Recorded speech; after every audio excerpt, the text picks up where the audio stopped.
So I recently heard about Pokemon Unite. It is the Pokemon MOBA. And as someone who's never played a MOBA before, I'm actually kind of interested in trying it out. There's something about the idea of Pokemon as the beginner franchise for a lot of genres. Pokemon is my first RPG.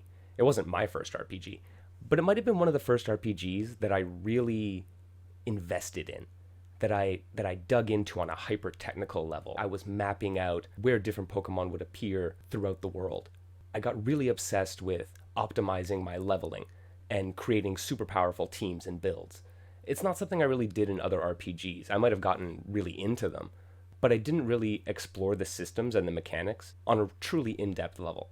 But with Pokemon, I really did. Pokemon's design space is really limited compared to a lot of RPGs, but that makes it perfect for in-depth exploration for new players.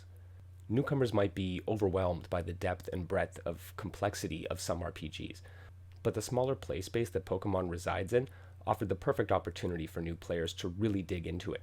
And then those players took that love and knowledge to other RPGs and started exploring more intricate systems.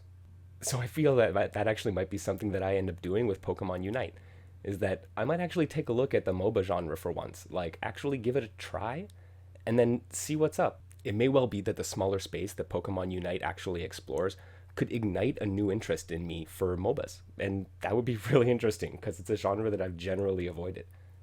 So this got me thinking about another topic that I love a lot, which is approachable fighting games.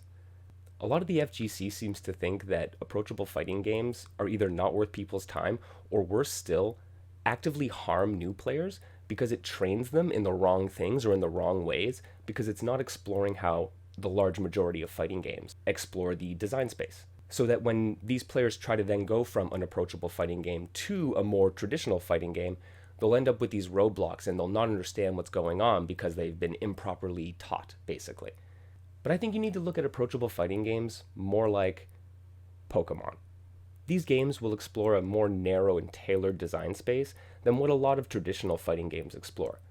They might explore them in slightly different ways, but at a core level, they're teaching you a lot of the right tools that you'll need to be good in fighting games and to really get the most out of them. We're probably better off thinking of these fighters as an entryway to the genre.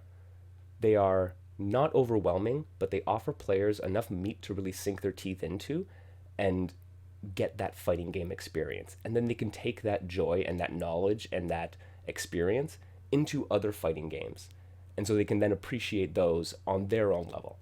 I don't think that it's an either or, and I don't think that all players need these approachable fighters to really get into the genre, but I feel that it's an excellent way, much like Pokemon is an excellent way to experience your first RPG, or, we'll see for me, your first MOBA. Thanks for joining, folks, and listening to my ramblings. As soon as I started thinking about Pokemon as an entryway into a genre, whether it be RPGs or now MOBAs, I immediately made the connection to approachable fighting games. And it's an interesting topic. It's something that's dismissed a little, and I think we really need to change our thinking on it. There's some food for thought, at least. Don't forget to hit that like and subscribe button, and I will see you in the bracket.